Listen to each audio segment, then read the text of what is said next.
이 모세는 지금 하나님과 맺는 이 모압 언약이 비단 이스라엘 백성에게만 국한되지 않고 그들의 자손과도 함께 세우시는 것이라 말씀을 합니다. 하나님께서는 언약에 참여함에 있어서 남녀노소의 제한만 없는 것이 아니라 시간의 제한도 없다라고 말씀하시는 거죠. 따라서 그런 맥락에서 보면 하나님의 언약은 믿음의 후손인 여러분에게까지도 유효하다 할 수 있습니다. 하나님과 언약을 맺은 백성이 이런 점에서 가장 명심해야 할 것은 하나님 외에 다른 신을 섬기지 말라는 것입니다. 하나님의 언약을 떠나서 우상을 따라가는 것은 언약이 약속하는 축복의 길을 떠나서 저주의 길로 가는 것이며 영원한 형벌로 가는 심각한 죄악입니다. 특히 언제나 스스로 평안하다고 자부하면서 자기 욕망대로 우상을 섬기는 인간의 부패한 본성을 절대적으로 경계해야 합니다. 사람이 그 마음이 완악해지면 분별력을 잃습니다. 불평과 원망과 분노와 반발심 같은 그 부패한 죄의 본성만이 그 안에서 강하게 작동합니다. 19절에 말씀하시죠. 그러한 사람은 이런 저주의 말을 들으면서도 속으로 자기를 달래면서 내 고집대로 하여도 만사가 형통할 것이다 할 것입니다. 당신들이 그런 사람을 그대로 두면 맹렬한 재난을 만나서 파멸되고 말 것입니다 라고 말하죠. 여호와께서 그런 사람을 용서하지 않으시겠다 말씀하세요. 주님께서 용서하지 않는 사람도 있습니다. 20절 보면 주님께서는 그런 사람을 용서하지 않으십니다. 주님께서는 그런 사람에게 주님의 분노와 질투의 불을 퍼부으실 뿐만 아니라 이 책에 기록되어 있는 모든 저주를 그에게 내리게 하실 것입니다. 그리하여 주님께서는 마침내 그의 이름을 하늘 아래에서 지워버려서 아무도 그를 기억하지 못하게 하실 것입니다. 이 언약 백성에게 하시는 말씀입니다. 우상 숭배와 그로 인해서 마음이 완악해지는 것이 이토록 끔찍한 결과를 초래할 수 있습니다. 우상은 비단 다른 종교 이단만을 말하는 게 아니에요. 이 세상이 추구하는 욕망과 또 자기중심적인 그러한 자기중심성이 우상이 될 수도 있습니다. 그러한 길을 걷는 것은 참으로 어리석은 길일 뿐만 아니라 하나님께서는 이렇게 명시적으로 우상을 숭배하는 자들을 철저히 심판하시겠다고 말씀하고 계시는 겁니다.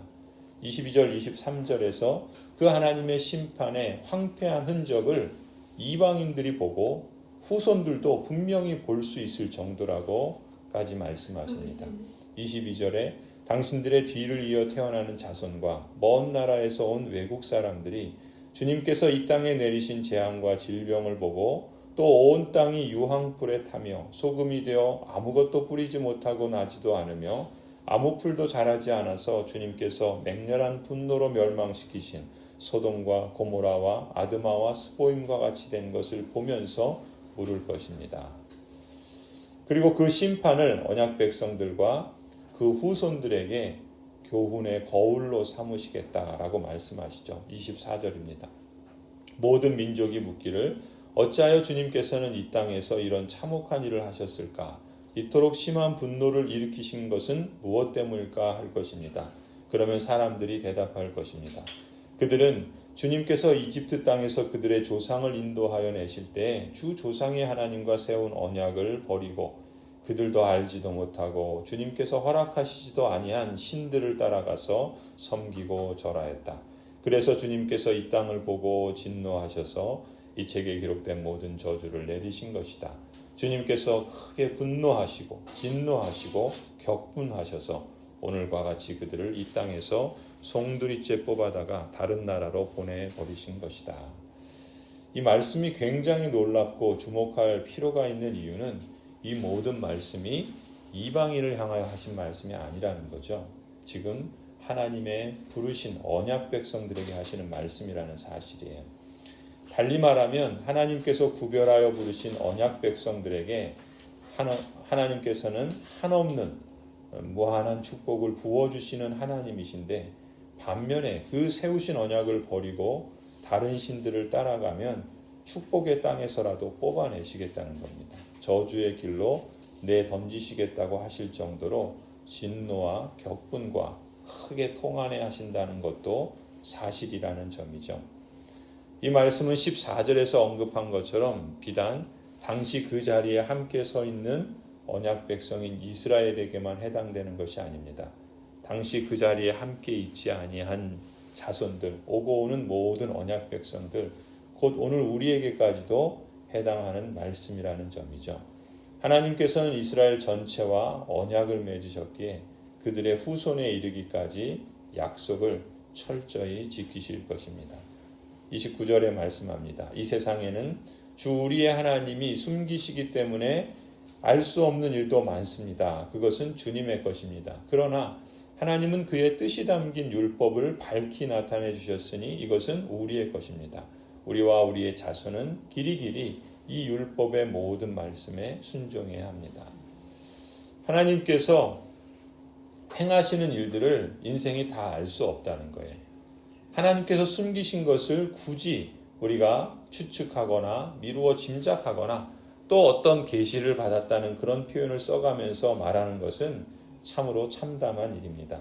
하나님께서 숨기신 것은 인생이 알 수 없고 그것은 주님의 것이다. 그런 점에서 그 선을 넘어서지 않아야 합니다. 그러나 하나님께서는 우리에게 필요한 또 우리에게 충분한 계시의 말씀을 밝히 나타내 주셨다는 거예요. 그러니 그 뜻이 담긴 율법을 우리에게 주신 것이니 우리에게 주신 그것을 우리는 길이길이 붙잡고 그 말씀의 안내를 따라서 순종의 감사의 길을 가면 된다는 것이죠. 하나님께서 언약 안에 있는 여러분을 말씀으로 교훈하고 책망하고 바르게 하고 의로 교육하실 때 혹 하나님께서는 여러분이 사생자가 아니라 하나님의 자녀요 아들이기 때문에 심지어 징계하실 때에도 여러분의 마음이 돌처럼 굳어져서 완악한 마음과 뒤틀린 언행으로 하나님을 거역하지 말아야 합니다. 겸손히 낮아진 마음으로 오직 하나님만을 경외함으로 의지하시기 바랍니다. 그래서 한없는 긍휼과 회복의 은총을 베푸시는 하나님께 영광을 돌리십시다.